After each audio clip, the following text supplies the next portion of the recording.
Capital. It's interestingly a South African radio station who got in touch and they wanted me to speak about the ICC and neo-colonialism, because no one in South Africa is actually sort of raising the connection between neo-colonialism and the ICC. So it's very much sort of what we've been talking about.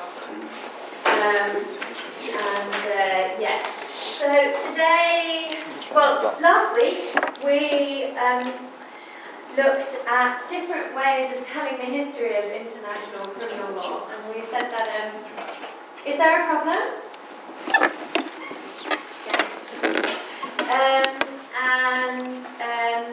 Oh, that just okay.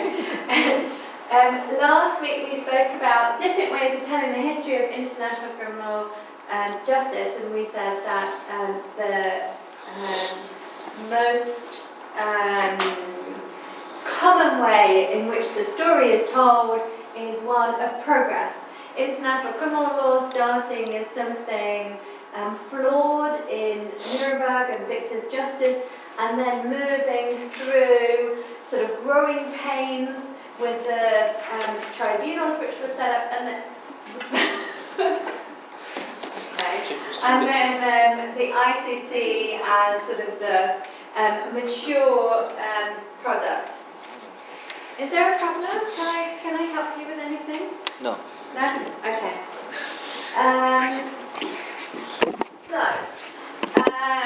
And then we said sort of that's the most common way the history of international criminal law is told. The other way, or another way of telling this history, is through a lens of hegemony and talking about which issues and which crises are responded to with law and with institutions and with new courts. And if you look at the history from that perspective, then it's a history very much dominated by the concerns of Western Europe and the US, and a body of law which has grown around those historical issues. So I think what we didn't get round to last week was to talk about what alternative histories one might tell when international criminal law did not become, or where international criminal law was not invoked. So has anyone got any thoughts on that? Events which did not spur new tribunals and could have. Yeah, I did that, but it's not flashing to nonsense. It's not, you don't remember what it... Okay. The conquest of the global south in the third world by the global north, or what is referred as colonialism, could have probably encouraged some criminal accountability, but did not. So it was a missing part in the development of criminal law. Yeah, and in fact, so I was just talking to my undergraduate students about the Berlin conference, which was, we mentioned the Vienna conference last week, didn't we? And someone said it was about abolition of slavery. Who said that last week? And I said, oh no, that came later. I have to, yeah, I'm sorry. So, because you're right, it was absolutely, because I looked it up afterwards, it was absolutely, it came later, but it was an issue raised already at the Vienna Congress, the abolition of slave trade. So the Berlin Conference was when the African cake, as it is often told and caricatured, was split up between the Western states. So it was what's referred to as the scramble for Africa.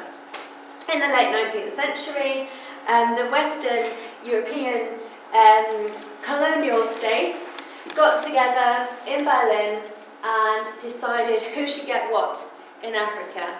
And if we think about it today, it's an absolutely ludicrous concept because, of course, not one single African representative was present at this conference at which Africa was divided up into different parts, and at the time, and again we can see real continuities here of issues which have now arisen in international criminal law. For example, a case which is being heard at the International Criminal Court regards the Democratic Republic of Congo, and Belgium has a long and terrible, dark history with colonialism in the Congo and mass atrocities being committed there. The Congo at the time, when it was, or when Belgium claimed it for itself, had the size, 85 times the size of Belgium at that time. So the sheer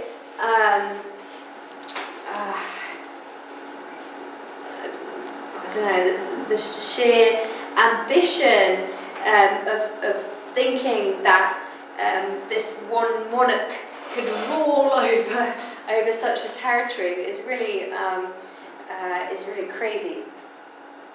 And now, as for the last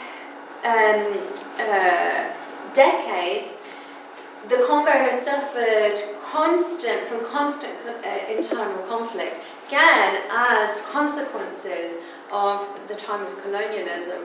And of course the international criminal law is not actually able to pinpoint those problems. So while it pinpoints the atrocities which are being committed within the DRC and can then identify certain individuals, it has no ability to actually, within the courtroom, to identify these historical continuations and these historical questions of hegemony, which is one of the big downsides of a criminal trial. Okay, so we're talking about alternative histories. So yes, potentially that could have been something which could have been set up. A tribunal on colonial atrocities committed by the imperial powers. It's almost crazy to say it because it's so unthinkable. Of course, there are now, when certain countries have been singled out, and amongst them, of course, Germany. And Germany is now being held to account, quite rightly so, for the atrocities committed in Namibia, which was its colony. But of course, again, atrocities committed by other powers is still more or less unthinkable in that context. Other events in history which could have led to a tribunal but didn't. Is this since the tribunals existed at that? Or generally it's not? One I was thinking about was Karima, the slave labour camps in Siberia, but that's pre-1998. Yeah, well, I mean, Nuremberg was after the Second World War, so I mean there was already in a way precedent. There could have been some kind of model for doing that, but again, P5, isn't it? Yeah, again, Russia being held to account for any kind of atrocities is politically so difficult. And just thinking in terms of these alternative histories that were not written highlights the way in which we see history as it is written, and so it's quite a useful exercise. So, in years to come, it is quite likely that the question will be raised: why was no one held to account for what was clearly a huge emerging problem of the refugee crisis? Why was nothing done to hold someone to account? Again, it seems that the pattern within international criminal law is as soon as hegemonic powers or Western powers are implicated, then it's almost impossible to actually imagine some kind of individual criminal accountability. And in your reading for today, you read, of course, how the mechanisms which were put in place in order to shield and reassure the various hegemons. We'll come back to that. So, that's history and alternative histories. And then institutions today. And what we're looking at is the focus on tribunals within international criminal law. And again, it's sort of worthwhile just taking a moment to think about the fact that international criminal law is actually mainly the discipline which has grown around what's happening in these courts. And if you think of international environmental law, for example, there's no international court which settles environmental disputes or issues. It's a whole discipline that has not chosen that route. So it's just something I think in international criminal law we take for granted that it should be set up around tribunals, but it's something to question the reasons behind deciding on this particular model. What is appealing about a tribunal or a court?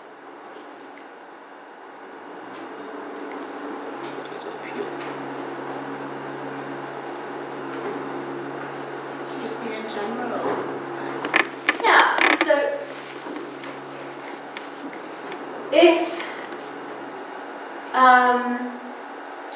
there is a need to address a post-conflict situation or a conflict situation, what's appealing about a court? Why might you decide to set up a tribunal? Yeah, the potential for formal justice is obviously the most appealing thing of the court, sure. Potential of a form of justice, Like yeah. Formal justice, you know. Formal justice, yeah. It's seen as just sort of equal, fair trials, whether it is or not. Like that is what it seems to be with the tribunal court, formal court. Yeah, justice being seen to be done. Yeah. Yeah? This is where we come to show trials in a moment. Because, of course, the question is then, if the reasoning behind it is justice seen to be done, what is the difference then between a tribunal, such as ones we're looking at, and a show trial? One's supposed to be justice and the other one's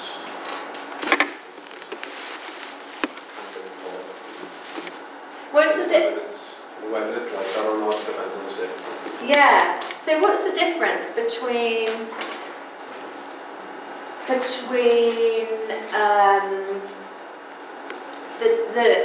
the criminal tribunals we know and say the Soviet show trials? What we're told about them. What we're told about them. Yeah. One of them is obviously, what we're told is one of them's a campaign court where people can get based on politics or sort of the desires of the dictator, and the other is seen as a fair trial, which we're told it's fair, it's just, everyone's equal before the court. So the central issue seems to be the question of, I just noticed this like odd division that's going on here in the classroom.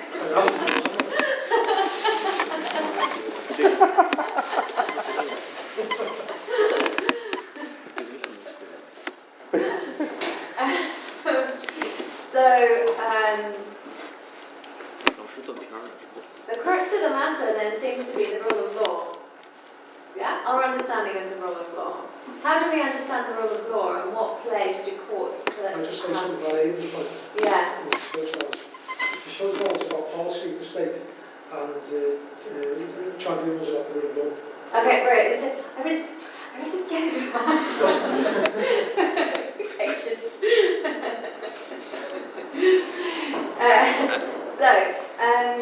The rule of law is understood as a check on power. Yeah, rule is as reining in power. A show trial is a consolidation of power. Yeah. So this is on the face of it how we understand it. What if we understood tribunals and what if we understood the rule of law not as neutral mechanism, but itself as an ideological tool? So what if our measurement of the rule of law, as you used it just now, is in fact itself ideological? So that's when it starts merging between what a show trial is and what the function of law is. Because the rule of law, of course, assumes the neutrality of law. But what we're uncovering is that law is often used in a way to further a particular agenda. Not at all neutral.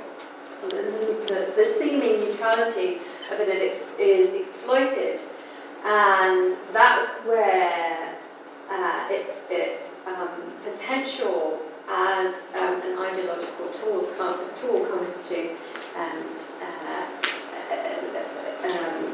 fruition. Okay, so we'll come back to those questions on the rule of law. Okay, so the appeal of a tribunal. Justice is being seen to be done, but then we sort of come to the visual and the showing and the possible show trials aspect. What else is appealing about a tribunal?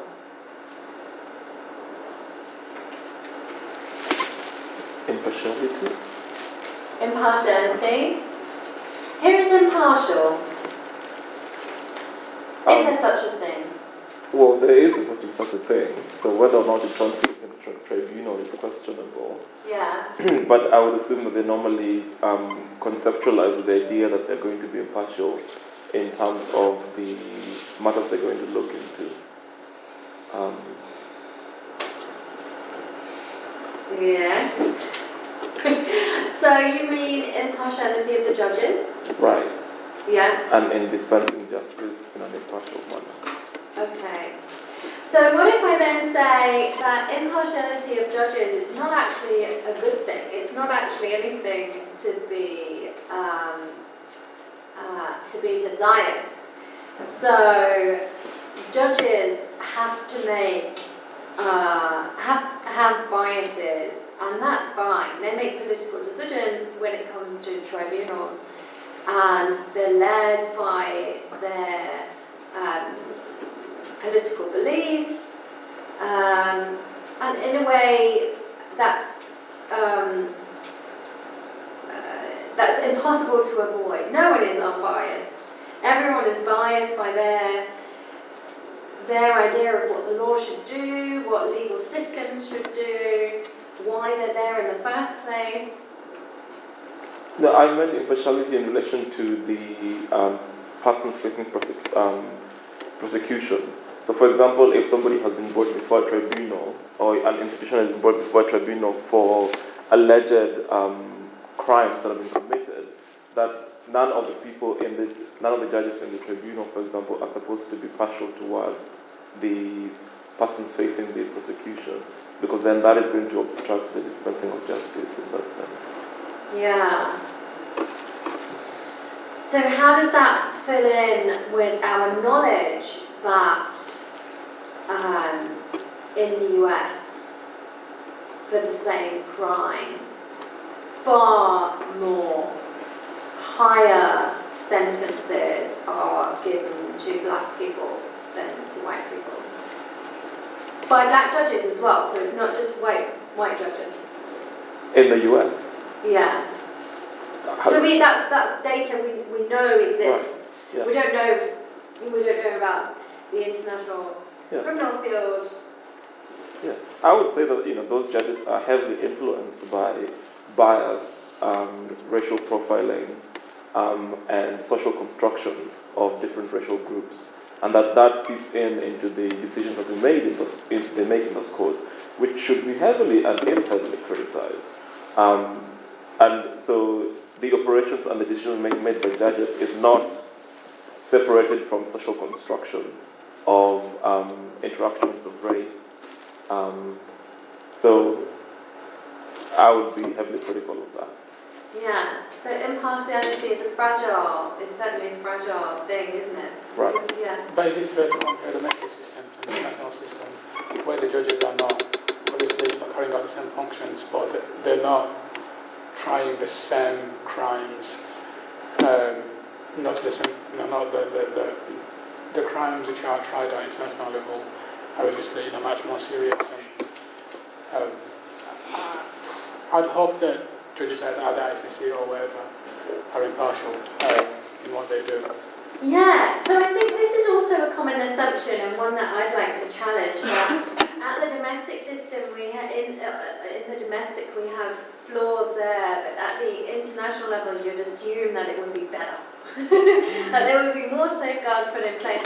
What if I tell you that when the ICC started, 80% of the judges were diplomats and had no legal training whatsoever? What does that tell you about impartiality? They weren't even trained in thinking impartially. They were trained in their biases. That's what diplomats do. They represent the interests of their states. But then is this something that's been sort of looked at and improved since, or is it still ongoing? Yeah. Well, different judges have been appointed. Yeah, but did I tell you this anecdote of my friend who was setting up a test case for the judges? No. Did I tell you about this? No. Okay, so when I was doing an internship at the ICC, my friend was told to come up with some kind of scenario, some crimes committed somewhere in Africa, and then some kind of story of two ethnic groups and whatever, and then she did that, and then she came back, and then they said, oh yeah, that's great. Now make up some evidence, like, I don't know, make up that there's going to be some mass graves somewhere and whatever, draw some maps, and so she did that. This all took her 3 months. And then at the end she never questioned what she was doing and why, and at the end she asked sort of, why have I been doing this for the last 3 months? And then they said to train the judges on a pretend case. So again, I think the assumption that on the international level everything is somehow better and somehow the professionals there will be more professional than on the domestic level is highly questionable. So impartiality possibly is very difficult to achieve, possibly as a aspiration, let's say. Yeah. Appealing things about international tribunals.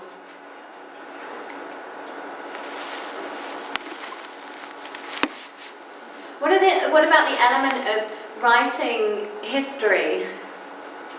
What role do these kind of tribunals have in setting down the history of the event or the events? So like hearing witness accounts and actually knowing what happened Yeah. with regards to the alleged crimes. Yeah. Yeah, so these atrocities which have been committed are often, from our perspective, faraway places, faraway people, and so on. So a trial of this kind, even if it is just in the documentation of the atrocities which have been happening, brings that closer to home. It's a form of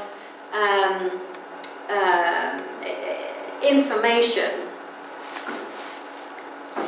But we, of course, need to be very wary of the selectiveness of that information. So this is again where the case of Syria is so interesting. We'll come back to this as well. There are so many demands for either Assad to be brought before the ICC or for a separate tribunal to be set up.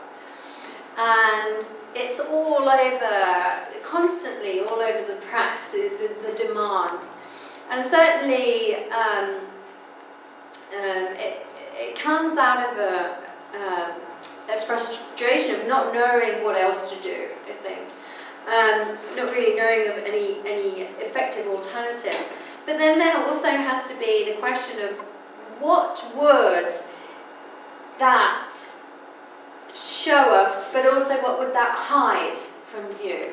If all the attention were on Assad and his crimes, what would we be missing?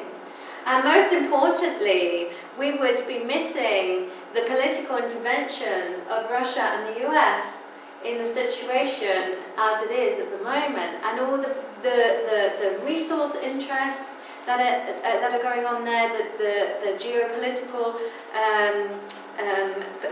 power questions that are going on in that region. So the trial of Assad would have a certain expressive function in that it would write the history of Syria as one of people suffering, but it would not write the history of various imperial tensions within that country, and it being sort of this playground almost for powerful states. And also the renewed intervention of Russia, which has for a long time not intervened in international conflicts, only of course only those in the former Soviet Union. So all these histories would then become faded into the background, and all of the spotlight would be on Assad. So it's just worth sort of thinking about what tribunals hide from view, as well as what they reveal and what function they have. Okay, so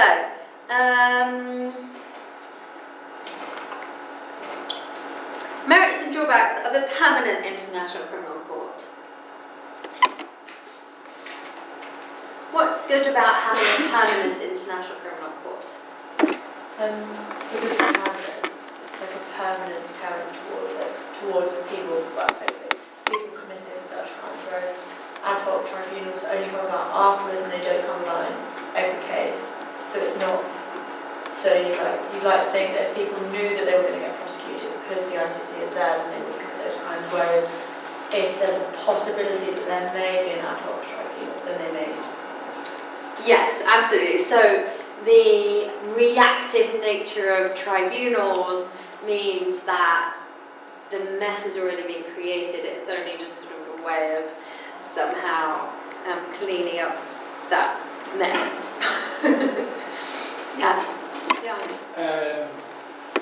I think it kind of avoids accusations of victor justice in a sense that it's not something that's brought up straight away, like you said, to solve something, but it's always there. And again, nothing as a Yeah. Okay. And of course, we'll be talking about in which way it could still be invoked. But on the face of it, victor's justice is not quite as apparent in a permanent court. Yeah. What else? Permanent court. Wasn't it that whereas tribunals were functional because of referrals by the UN Security Council, a permanent court would operate independent of the United Nations and hence be sort of separate from interferences, for example, by permanent member states of the UN. So it would sort of have that independent role. Yeah, absolutely. So the relationship between the ICC and the UN has been a contentious one, but the idea certainly was to have an institution which is independent of the UN and then also independent of any potential ideological deadlock within the Security Council. What are the drawbacks of having a permanent international criminal court? I've got a long list of those ones. I've influenced you too much already. I haven't even read the book yet. I looked at the title last night and thought, I started wanting underperformance compared to the tribunals in Yugoslavia and Rwanda. That's a very good point. So I try to often steer clear of sort of the effectiveness issues, but certainly the ICTY has heard many more cases, although it's an ad hoc tribunal. And it seems to be much more effective in actually turning around these cases and making decisions. And so those individuals also are not left in limbo for so long. They're not detained for years and years and years. Although in the ICTY many were detained for a long time as well. Certainly that seems to be a problem at the ICC. I don't know in how far that's within the nature of it being a permanent court. What do you think? I had a quote from Shamas, who was talking about it in his interviews. So you can find that.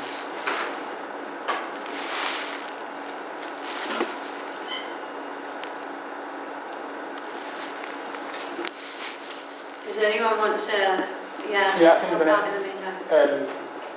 the nature of its work means that it's always going to be slow as the other ones, because for tribunals like the Rwandan and the ICTY, the crimes that were committed or the accused were already there, whilst this one, investigations have to start. I mean, they do investigations as well for the other ones, but for the ICC, it's usually Yeah. also finite. Although the ICTY also still carried on arresting and issuing arrest warrants during so it functioned in a similar way there. It had Milosevic at the beginning, but not really anyone else. So, yeah. Maybe like perhaps that it is a permanent court. You'd like to think that it would have so many more people working and be so much more efficient, because that is literally, it's there for the whole international community, whereas the ICTY is looking at a particular time frame.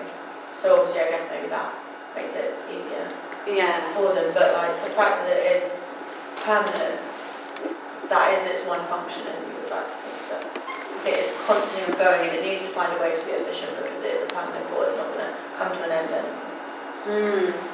I wonder whether the efficiency is actually down to the limited resources of the tribunals. So if they know that they have a certain budget over a certain period of time, they're going to be efficient in their use of that budget, while the ICC, with its ongoing budget, can afford to take longer on it, keep more people employed.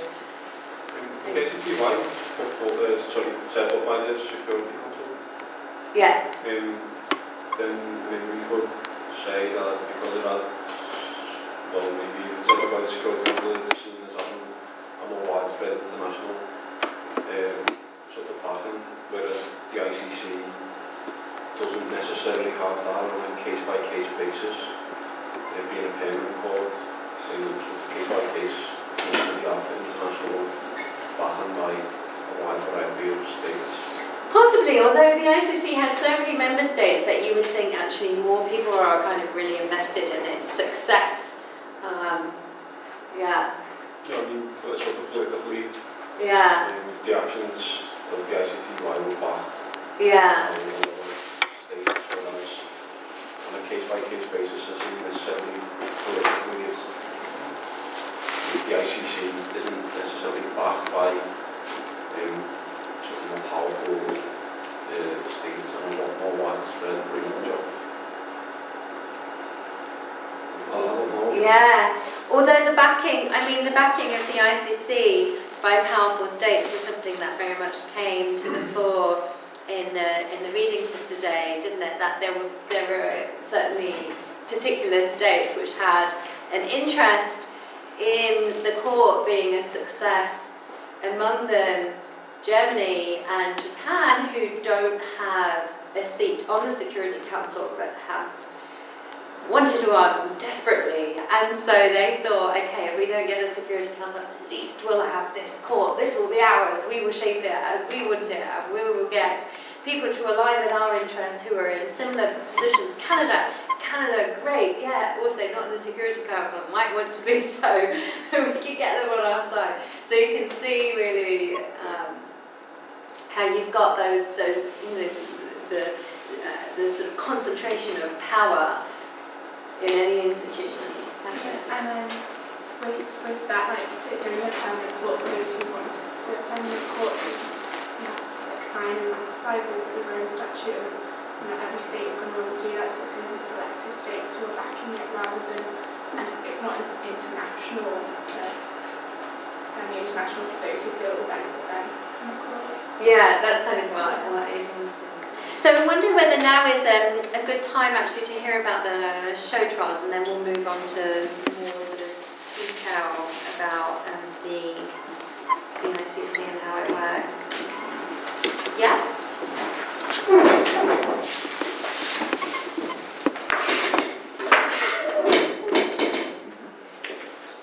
The paper with the formative assessment questions, has everyone had it? No, maybe. Yeah.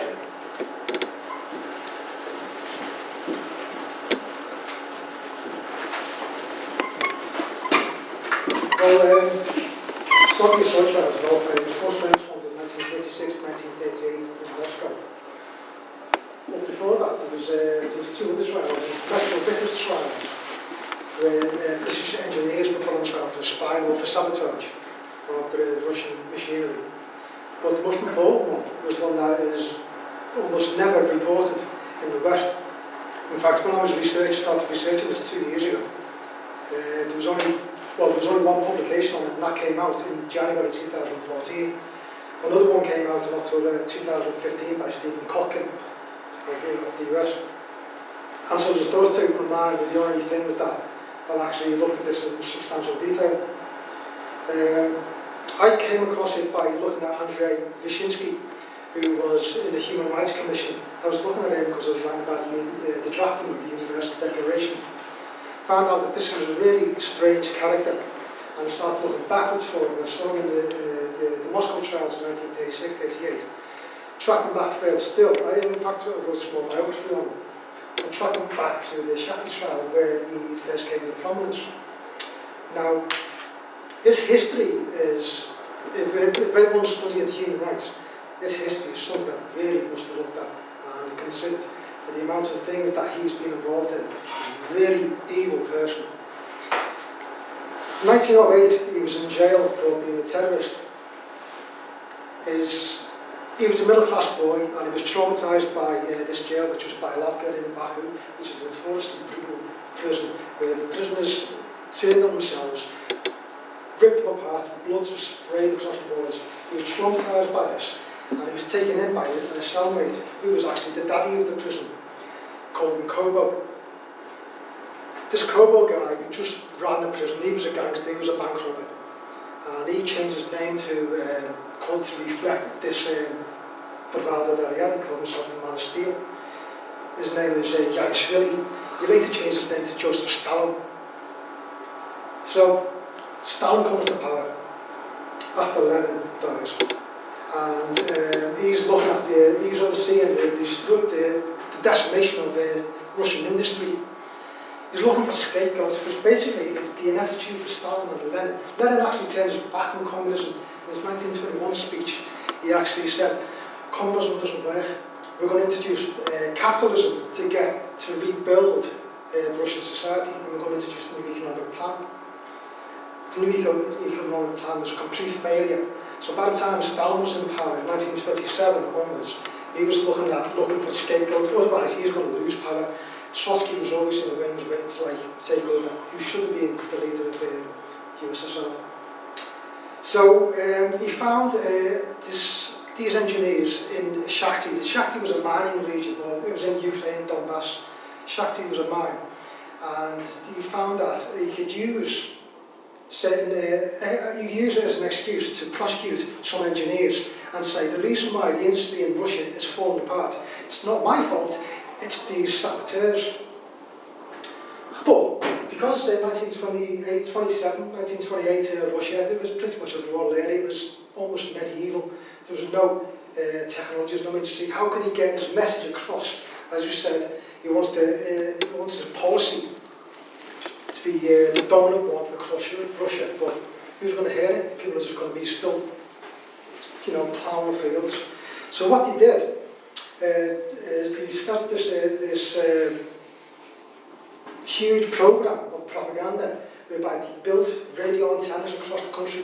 They actually built cinemas virtually overnight all the way across to Vladivostok to promote this trial that was coming up, prosecuting the Shakhty engineers. Now we can see how he was making it a dramatic event to emotionally engage with people.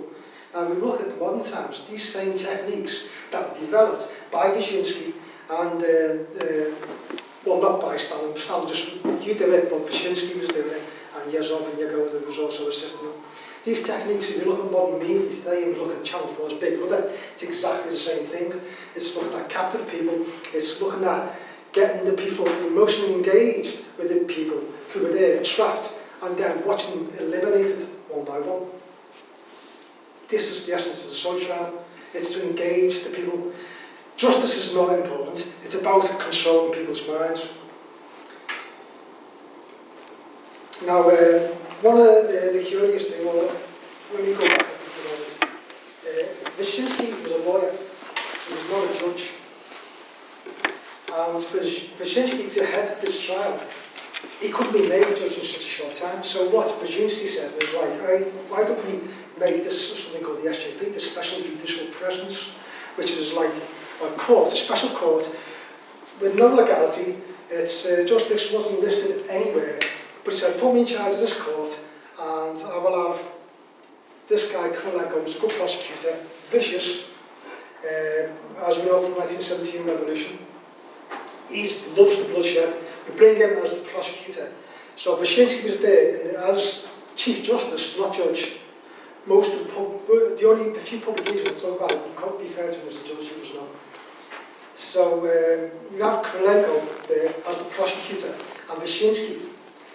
By now he's an egomaniac, he loves the attention, and he's got the film cameras in there, he's got the world media there. We have the two main reporters, which is Walter Duranty, funny enough, from Liverpool, and he lived over there in Falcon Square. He was writing for the New York Times. Coincidentally, he was actually living in my mate's flat, and I was writing this number 10 Falcon Square.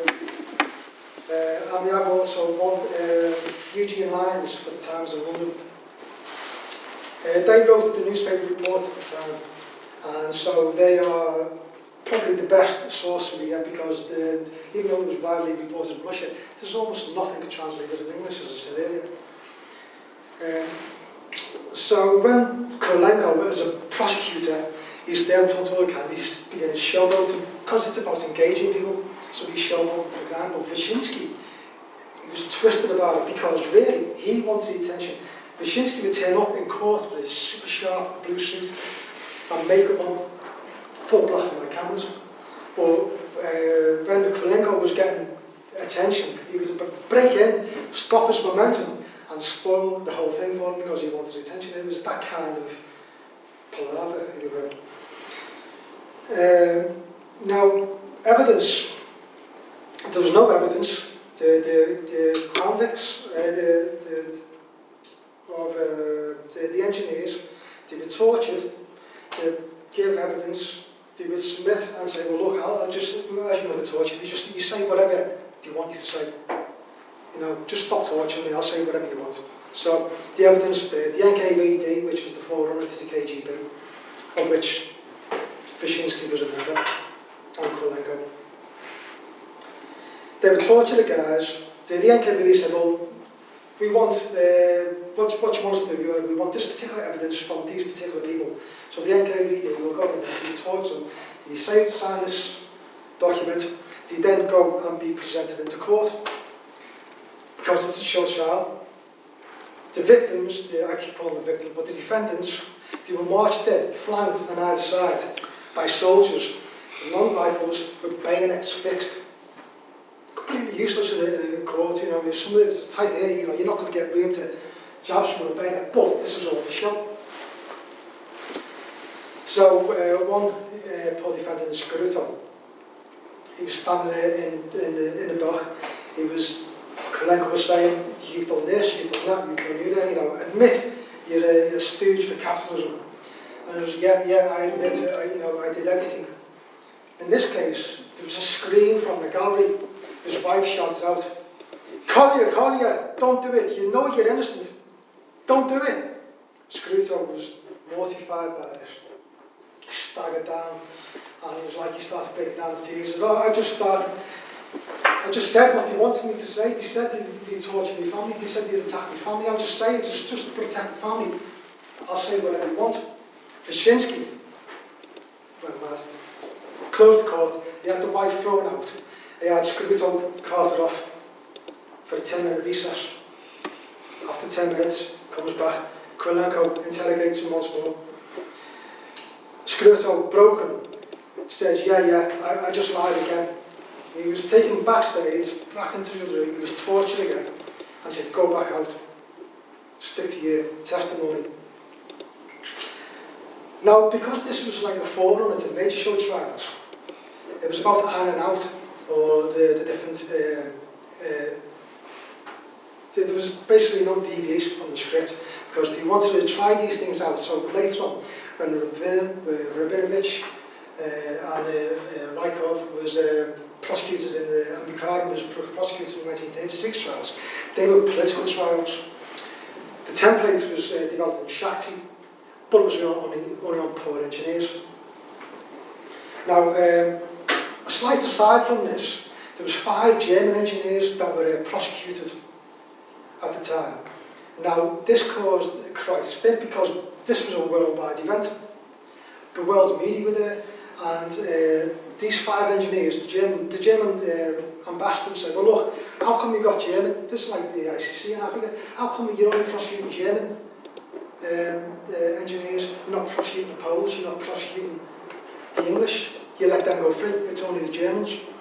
This caused massive stink in Germany, where the Molotov actually signed a document, sent it over to the Germans, sent it over to someone, I don't know who it was sent over to, but if you remember the agreement between Molotov and Ribbentrop about the start of World War II, when they basically divided up Poland.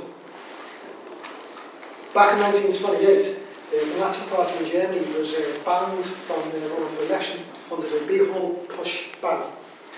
Because the nationalism, the furore of nationalism that this case in Shakti created in Germany, the Beihol-Push ban was cancelled, and the Germans subsequently, a few months later, could re-apply in the general elections.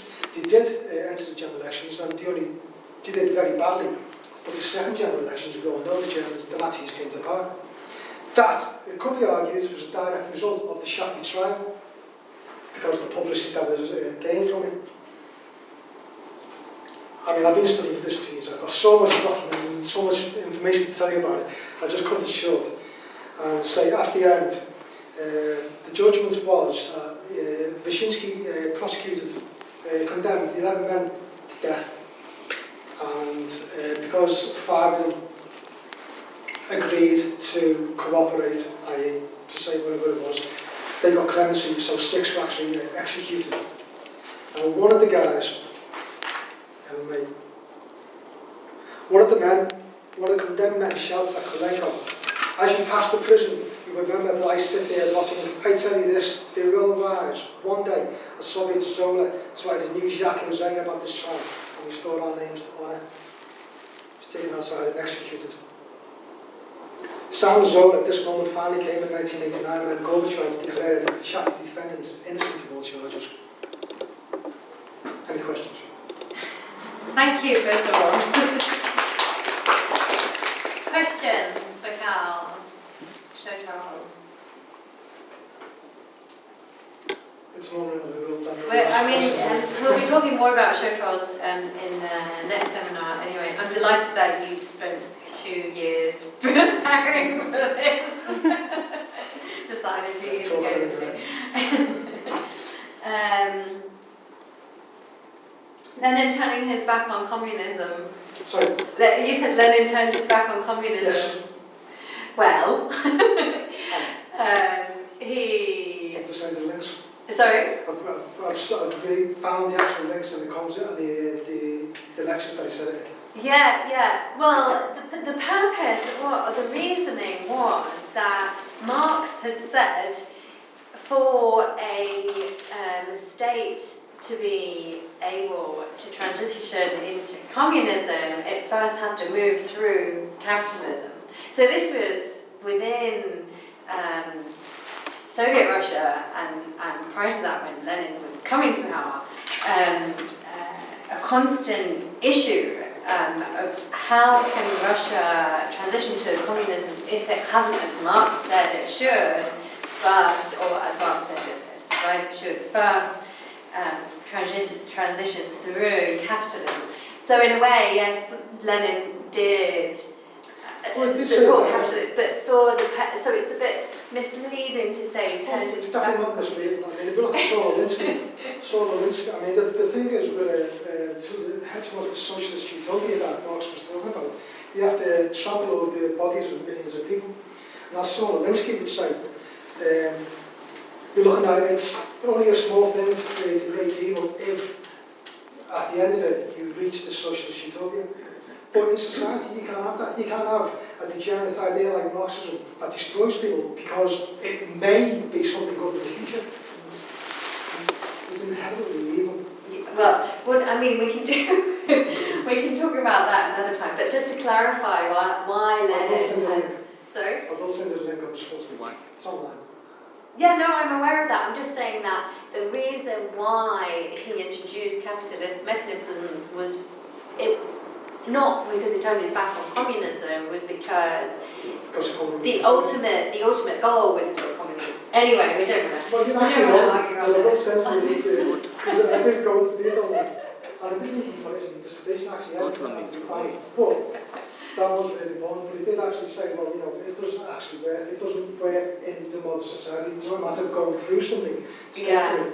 Yeah. We can talk about that. Can I just ask a quick question? So just at the basic level, without going into sort of the nitty-gritties of the Moscow show trials.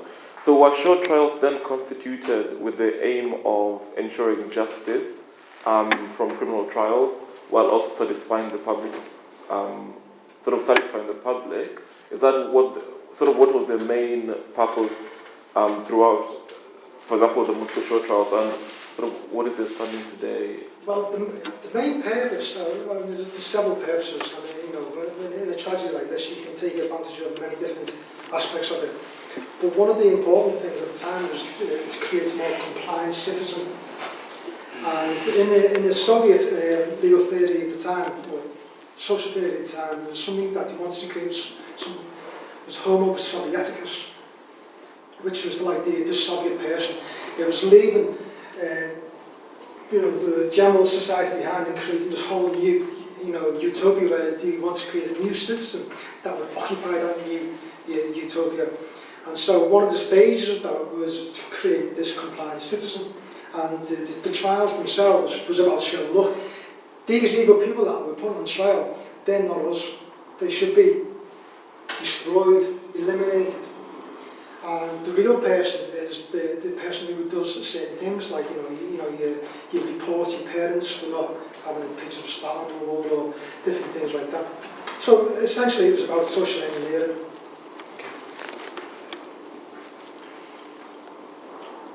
Great, thank you, Pam. So I think we should, next week we'll talk about some more parallels. One between, or we should, well, I don't know whether it's correct to say parallels, but the show trial features that can be seen in international criminal trials, because I think there are a few. One of them, while you were talking actually, I thought of was the problem that the ICC has of the coaching of witnesses. In its very first case, in fact, all of the witnesses but one were deemed inadmissible. All of the statements were deemed inadmissible because what the prosecution had done was to use intermediaries. So the prosecution of the ICC, when it investigates a case on the ground, is not usually directly involved. It works with NGOs and so on, translators and whatever. And these intermediaries have then quite a powerful position.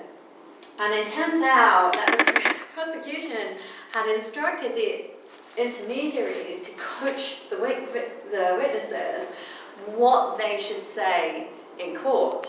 Now, coaching witnesses is, of course, highly problematic if that's happening, particularly on the at the behest of the prosecution, because then it raises again those questions Aidan mentioned earlier, fair trial, because then the question is really, is the accused then having a fair trial if the witnesses are being coached to say particular things? The emotive element as well, I think that's also something that we need to be very sensitive to in international criminal justice. There's a lot of emotive stuff in there, which is why I also asked you to watch the promotional video, because the promotional videos that the ICC creates sort of go between this kind of rational voice on the one hand, the expertise and the professionalism, and then the emotive invocation of humanity and the urgency with which the International Criminal Justice project needs to be addressed. So we'll talk some more about potential parallels next week. So, organogram. Now, I will give you a couple of minutes to just compare, or just maybe with your neighbour or whoever is sitting close to you, to draw a quick organogram of the ICC. So, do you know what an organogram is? What I mean? To draw up, where does the presidency sit in relation to the registry? What are the different organs that make up the ICC, and how is the division of power reflected within how the organs are set up?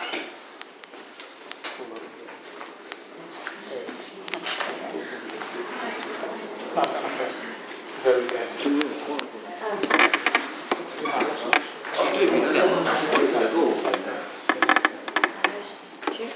Is that you?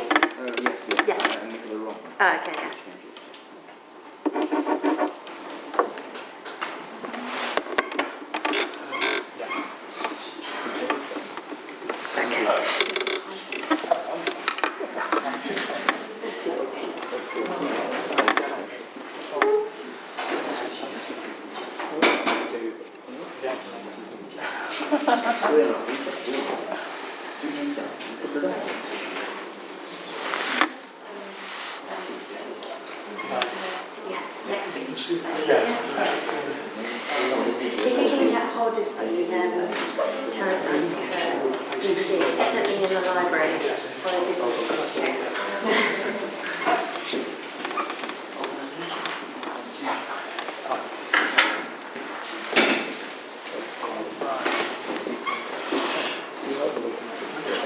Oh yeah, I quite like it.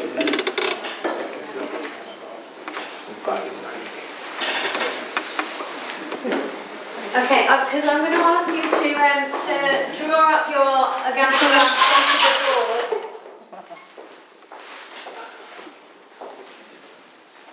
I'm going to give you 2 minutes.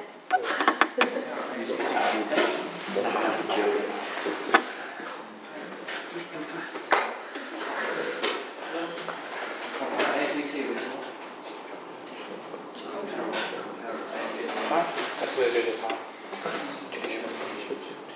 That's the co-president and the vice president. They elect that institution. And then from the president, sorry? Yeah.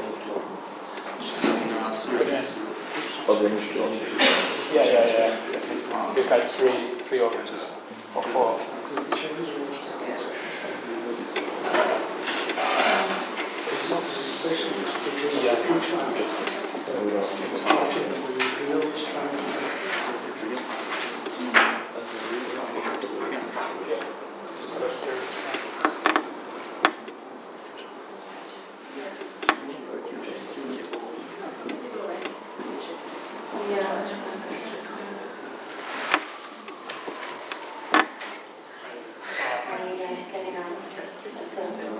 Oh well, okay. And the Do you want to draw or pass back? You don't have to do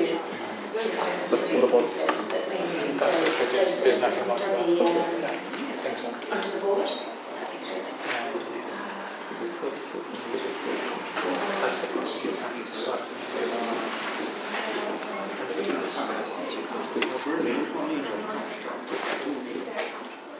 Yeah. So, Okay then, if you can start so it goes here. drawing diagrams, Yeah. please.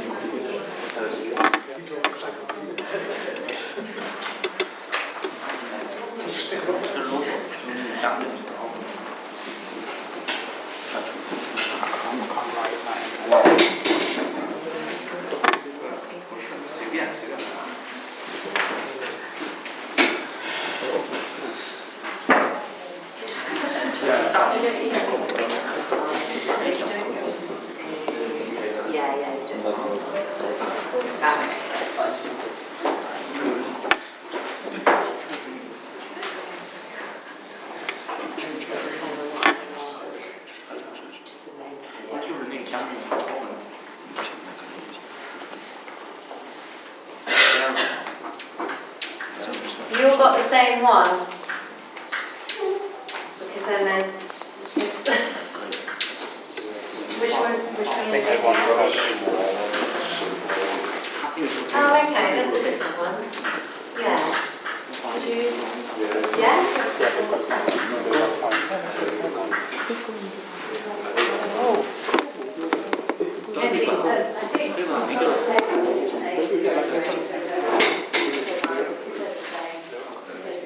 Yeah. Please sit down.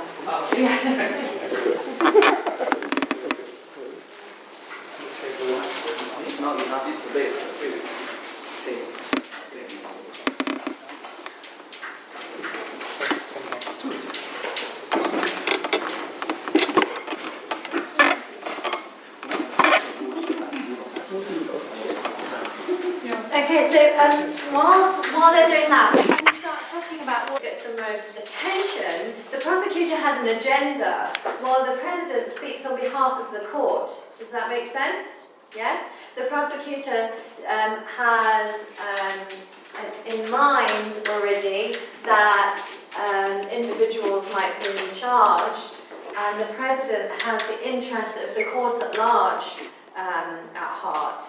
Does that make sense? The difference. Okay. So that's the presidency. What happens in the chambers, and what kind of chambers do we have? 3 chambers. Sorry? 3 chambers. What? Yeah. What do we have? Pre-trial. Pre-trial. Trial. And appeals.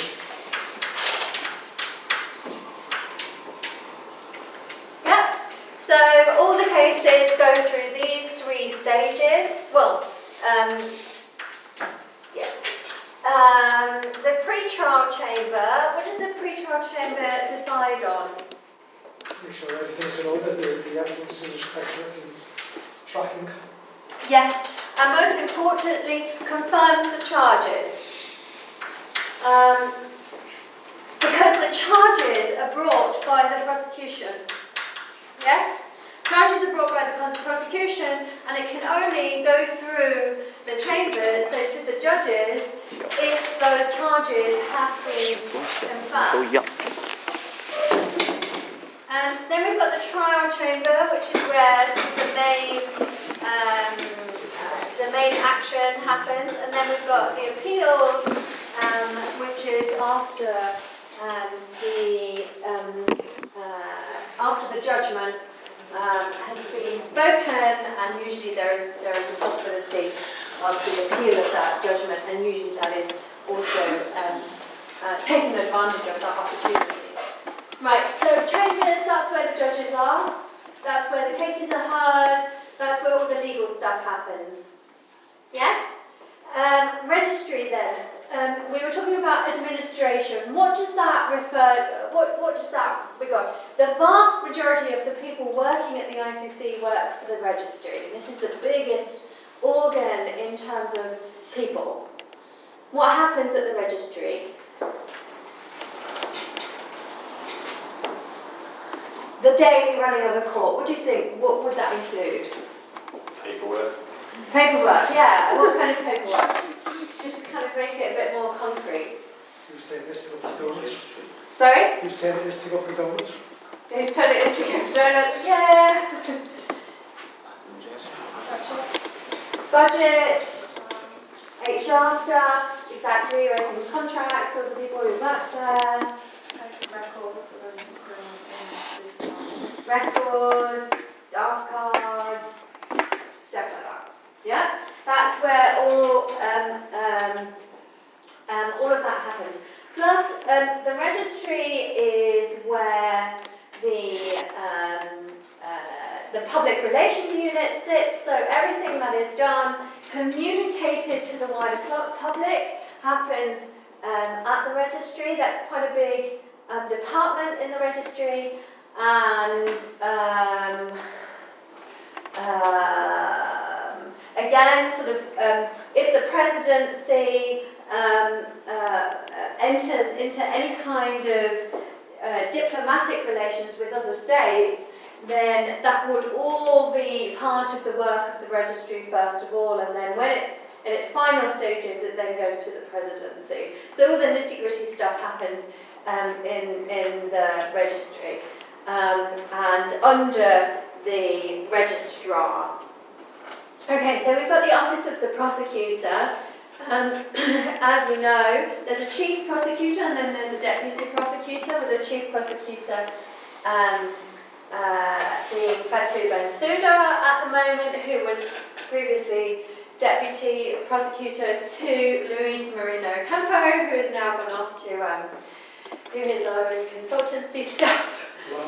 And sorry? Alarm farm. Yeah, and is a professor at Yale and whatever, is kind of milking his newfound fame. And the prosecution is a team which is connected to the registry in various ways, also because of the field work that happens. So what the registry has is investigators.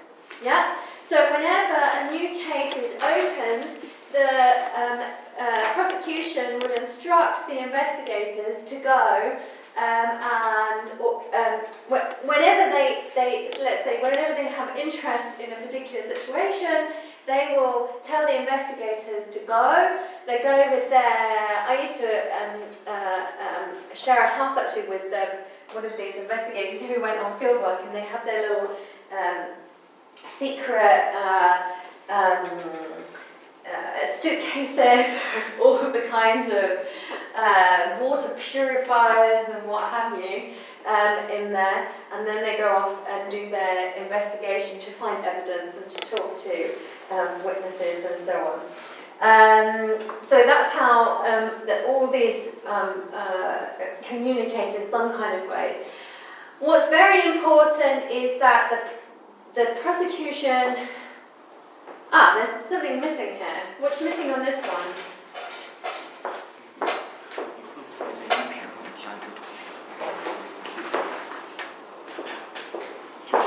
And on that one. So the defence team, yes? Defence has to be somewhere.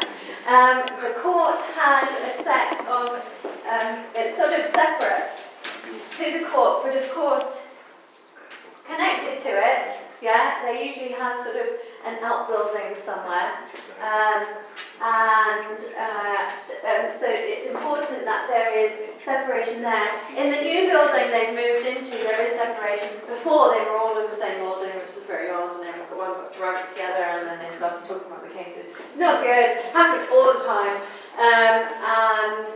So the separation of these organs is important. Also the chambers from the office of the prosecutor to Luis Moreno Campo having various famous spats with Chambers because of all sorts of things that he did that Chambers was unhappy about. He went to the press and spoke on behalf of the ICC, saying that there was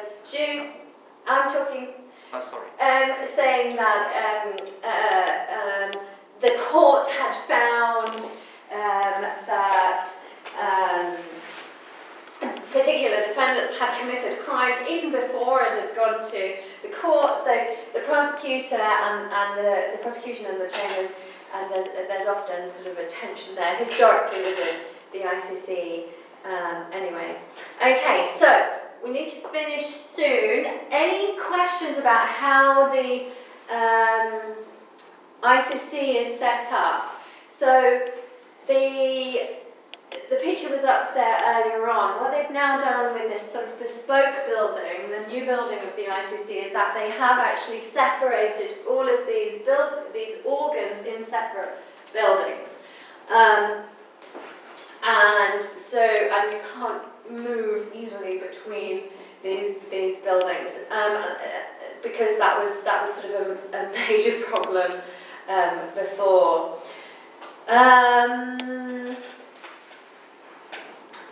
The judges are assigned to particular chambers, and they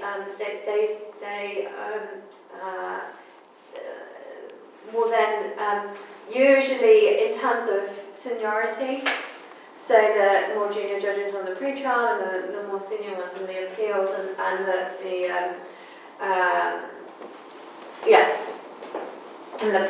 usually someone from the appeals will then go to the presidency and become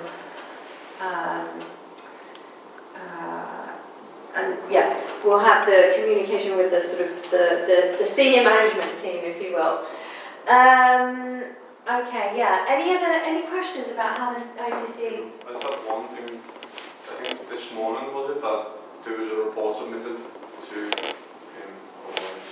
about Australia's detention facilities offshore, detailing for that human rights abuses or Yeah. What would the process be? Yeah, it's a friend of mine actually which have set this up. So they, oh gosh, I need to speak at more length about that. They have, anyone can draw the attention of the ICC to a situation somewhere, and often NGOs do that. So NGOs will submit reports to the ICC, and the ICC gets tons of these actually, saying perhaps mass atrocities have been committed somewhere, that then the office of the prosecutor can take these cases on in as a proprio motu. That's sort of what the terminology is, and being made aware of a situation and then taking those on. Other ways in which cases can come is through referral, self-referral, and then through the Security Council as well. But that was one of those where an NGO has investigated possible atrocities which have been committed, by Australia has gone to the ICC, submitted a report and requested this to be investigated. A lot of the issues get thrown out at investigation stage if there's not enough evidence there, if no witnesses can be brought together, and so on. So, and a lot of issues kind of get stuck at investigation stage, and only once the arrest warrants have been issued, only once the charges have been confirmed through the pre-trial chamber can then arrest warrants be issued. So there is always this additional weight behind, or the prosecution can't completely act, can never completely act on its own. That the chambers will always have to intervene in some way, because as part of the negotiations actually of the Rome Statute, it was a big concern. This prosecutor has so much power, can take on cases, any cases that they find interesting where there's evidence, and so there's various mechanisms within the Rome Statute to ensure that not too much power is vested within the prosecutor, but at the end of the day, they still have really a lot of power. Any other questions? So when they get the report through and they feel that there's enough evidence, do they then link in with the country or the state who kind of come and investigate this, or do they just sneakily do it, and then, because that would avoid the evidence being lost? Yeah, depends. It's a really good question. This is part of the reading for today as well. So this is usually when intermediaries are then used.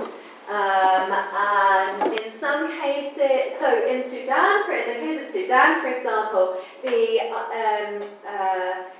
the investigation team couldn't even go into Sudan. So the prosecutor was based in the Hilton Hotel in Uganda, was doing investigation in Sudan. And so it can be a real big problem if there is no access. And with sort of commissions of inquiry, it's a very similar issue.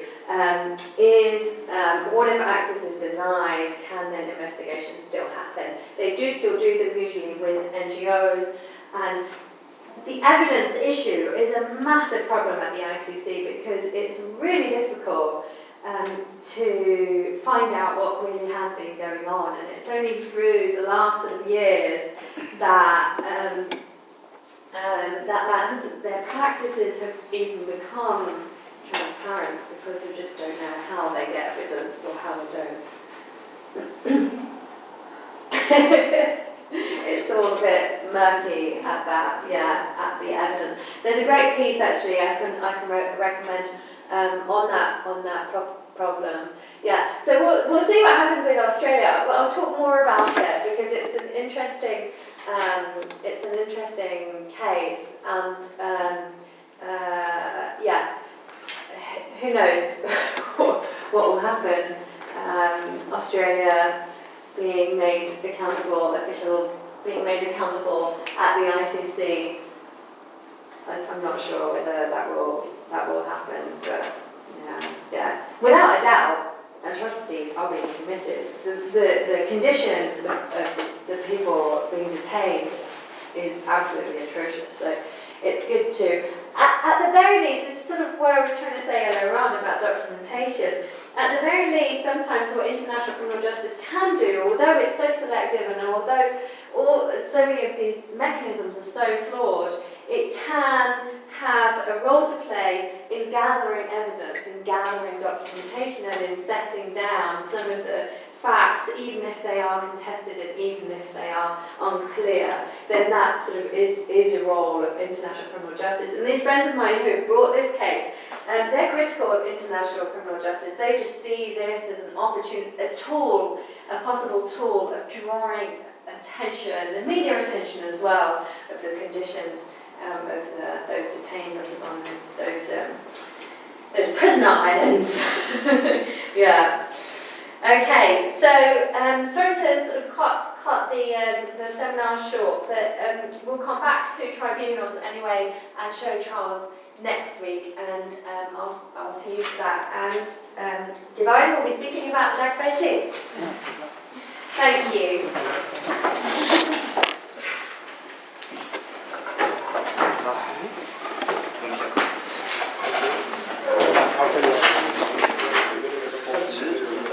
You are?